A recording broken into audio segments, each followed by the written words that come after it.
What's up, everyone? Anthony Gallegos here, along with James McCauley, Vice President of Development at Red 5 Studios, the makers of Firefall, an MMO FPS. But I guess if you haven't heard about Firefall, a lot has changed for it. So I guess, James, in a nutshell, how would you describe Firefall to someone who's never heard of it? Well, at its core, Firefall is a team-based action shooter. Oh. Sorry, let's start again. Okay. Sorry. I just cut out for a second. Yeah. Okay. All right.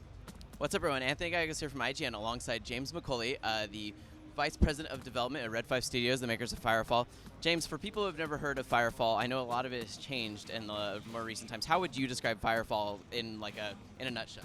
Well, at its core, Firefall is a team-based action shooter. And when we set out to build Firefall, we're a bunch of gamers from Southern California. We set out to build our dream game, which starts with a competitive team-based shooter, but we've grown it, we've added to it features and elements from many different genres that people will be accustomed to, such as a massive, persistent open world, a beautiful engine that gives us massive long-distance vistas, deep character progression, and a lot of social features around competitive PvP, and then armies. So we have built-in army support where you can join up with your own clan and compete against other players in competitive matches. So I know that that Firefall is an MMO, and a lot of times people associate MMOs with kind of the traditional level grind. You create a class in the first start, and from there to the end of the game, you're very stuck with that class. But I know that for you guys, I think at first maybe Firefall had a similar thing, but you guys really wanted to do away with that, and so recently you guys have kind of turned that on its head. Well, absolutely. We've actually made some pretty big changes. But first of all, Firefall is a class-based shooter, but your classes are defined by the equipment that you wear. So right now I have a Dreadnought frame on, which really is kind of our heavy. It gives you access to this heavy machine gun, along with a lot of abilities that allow you to really kind of control a space. You can push people away, you can trap people next to you. You have heavy armor, which allows you to mitigate some damage for a short period of time. And you're really meant to be kind of the guy who's protecting your teammates or protecting an objective. Players can change their classes as easy as going to a battleframe station and switching out to a different loadout. And we really wanted to have this so that players could really kind of customize their combat experience based off the needs of the team and the needs of the scenario that you're in. And I take it also lets people feel like, you're not, like you don't reach like 20 levels in and you're like, I don't know if I really want to do this assault thing the whole time. Maybe I want to help my friends out and do an engineer because we already have an assault friend. Absolutely, and you have access to all of this, and it's absolutely free. I mean, that's something that's really worth noting. This is a AAA game, and a lot of people are surprised when we say that it's a free-to-play game. But we've, really built it around the concept of, it's better together when playing with friends, right? We want to make the game as easy as possible for you to play with your friends, and what better way than to give the game away for free. And combat, we'll get to monetization in a second, but I'm more curious about combat. Obviously, a lot of MMOs, when people think of MMOs, they have an idea of like the way that it works and things like World of Warcraft and stuff, where you have a skill bar with 10 abilities, and you're just kind of mashing buttons to the cycle of timers. Everything in Firefall, though, this is like a shooter first and foremost. Absolutely, absolutely. All of our skills and abilities are physics simulated on the server. I'm going to drop down Thunderdome. This actually prevents enemies from entering here or exiting. So if I want to trap an enemy so they can't get away, I throw that down and I trap them. I also have Repulsor Blast here, which actually pushes back all enemies within a certain radius. And all of these types of things, the different abilities and weapons are very high action oriented. We're a shooter, we're a high action game. We have jump jets, which is a huge part of the game. Vertical space is really important to our combat. And so by really building the whole game around that principle at the core, it's allowed us to have a really, really fun combat system that we can build upon as we do character progression and introduce new battle frames, new weapons, and new abilities.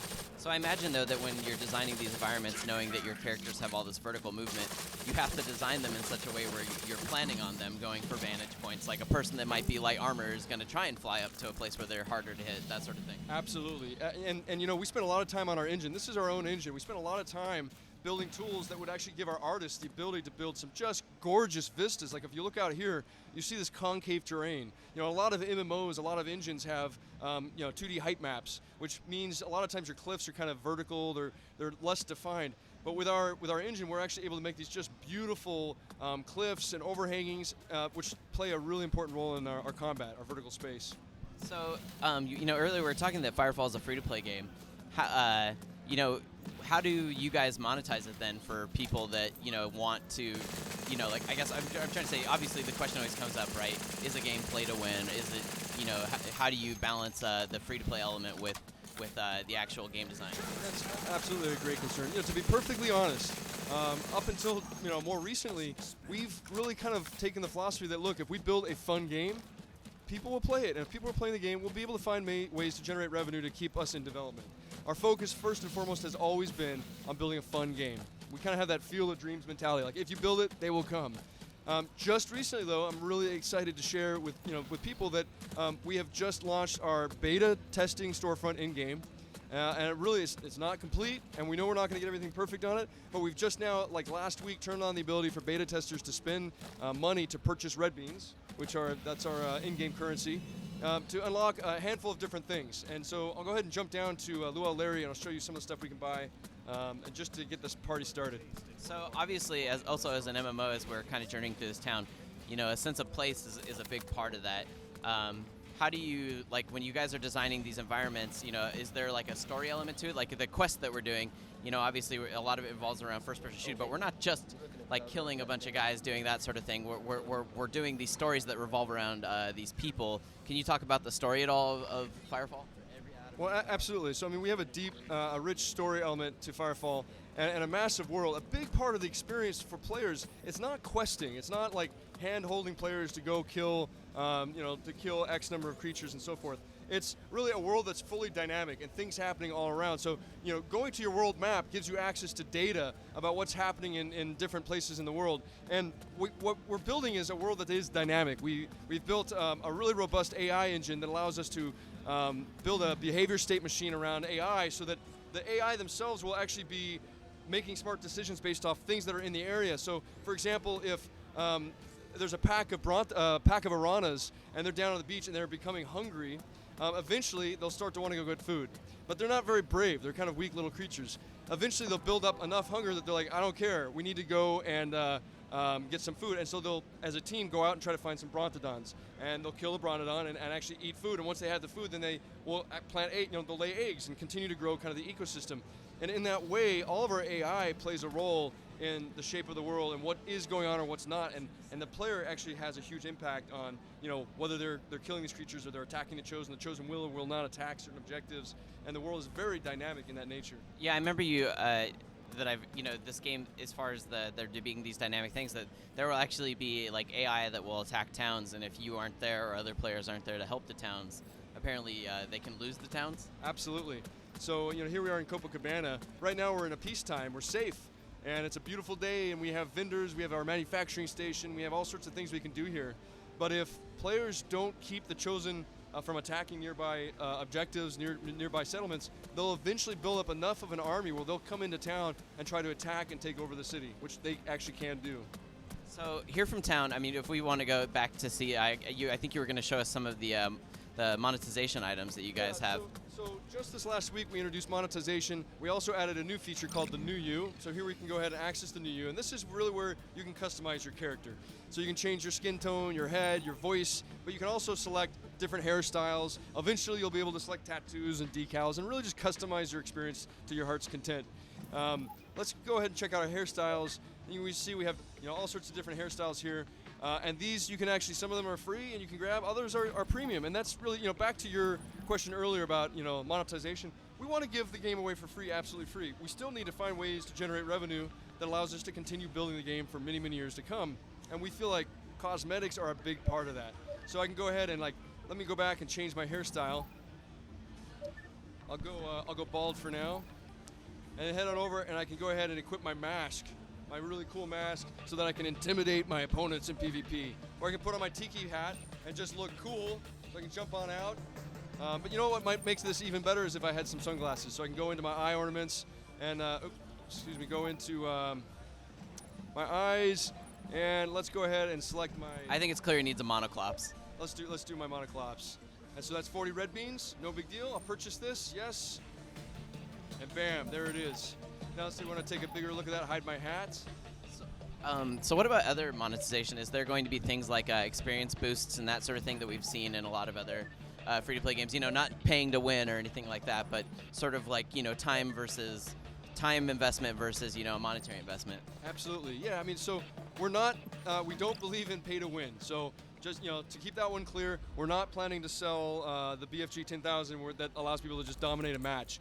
What we are comfortable selling, though, are convenience items, boosts and bonuses and things like that. So I can actually come over here to Kaylee, and shop at Kaylee, and I can pick up different XP boosts, and I can put those on. Now, for a limited time, right now, we're selling a founders package.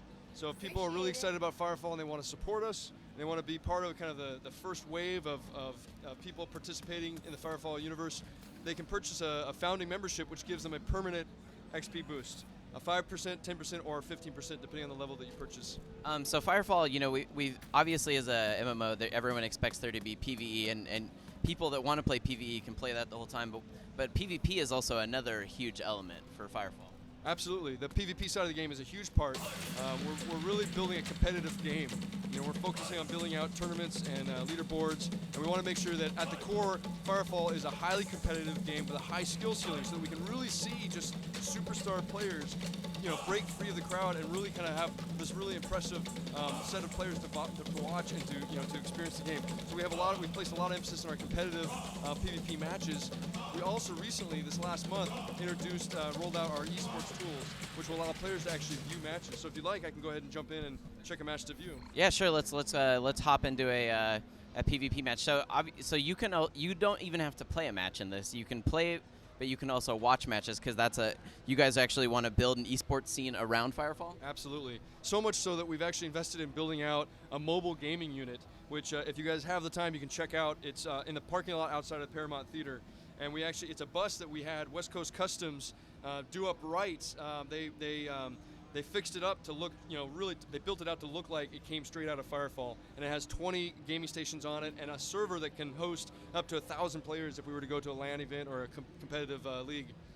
So you guys obviously have things like a team deathmatch and stuff. What other modes are there that kind of set it apart? We can go ahead and jump into a match while you... Let's go ahead and jump on into Shantytown. This match took place 16 minutes ago. We can actually go ahead and open this up and see exactly who played in it, which is really part of the esports nature. It's like we want people to be able to become heroes. So Silly Putty here, hey man, what's up? I can go ahead and select on him and see more information about Silly Putty and see all the games that he's played. But right now, let's go ahead and jump in and actually watch the match. So you can watch a match that's gone on in the past, but you can also watch matches that are live? Yeah, you can watch live. We delay the stream 30 seconds so that people can't, collude or cheat and see what's going on for their opponents.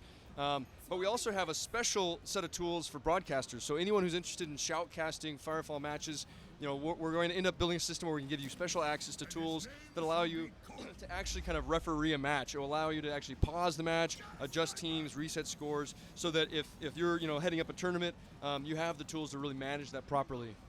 So, I mean, as we kind of come to a close, what do you think is the standout feature that kind of makes, there's a lot of free-to-play games out there, especially in the last couple of years, right? What is it to you, and obviously you're biased, but that's okay. What is it to you that makes Firefall like something special that kind of stands out? There are a lot of aspects of it. It's really an amazing online game that brings you together with your friends, and it gives you so much opportunity both in the PvE space and the PvP space, that there's really something for everyone. But at its core, it's a highly competitive team-based shooter that just is really solid and a beautiful world that so far, this is our dream game, and we've just had a blast building it, and now we're having a blast sharing it with people all over the world. So when can people that, whether they get in the beta now, they can hop in, pay to play, but when can people expect to see Firefall do a wide release for the public? We're continuing to grow the beta every single day. We give out more beta invites. And if people are interested in jumping in and participating, the best way for you to get a beta invite is to jump on our community forums and to post and be a positive influence on the community. We really believe strongly in the community. We want to make sure that people playing Firefall are having a good time and that they look out for each other. We have a really supportive community. And so far they've been just really, truly amazing. And so I think getting involved in the community is a great way to get a beta invite. We also are offering priority beta queuing. If you buy a Founders Package this weekend, you'll be put towards the front of the line to get a beta invite. So make sure to go check out our site at firefallthegame.com. What about, for clarification though, when is the slated window that you guys are trying to shoot for like a release where it's out of beta, final release? We're just constantly going to grow the game. We're going to eventually grow it to the point where we feel like everyone who wants to play has an invite, and then we'll take off the beta tag. But we're not planning any kind of day one massive marketing event, because that then drives a whole bunch of pressure on the servers that one day, and instead we just rather kind of organically grow the community, grow the beta test, make sure that people are inviting their friends, they're growing it so that they're really having a fun core experience, and then eventually when everyone's in, it's kind of like the Gmail approach, right? When Gmail launched, they were in beta for a long time, and they just grew and grew and grew until everyone who wanted a Gmail account had it. That's kind of our same approach. Cool. Well, that's a quick look at Firefall, an upcoming MMO FPS. And for more about Firefall, you can keep it locked to IGN.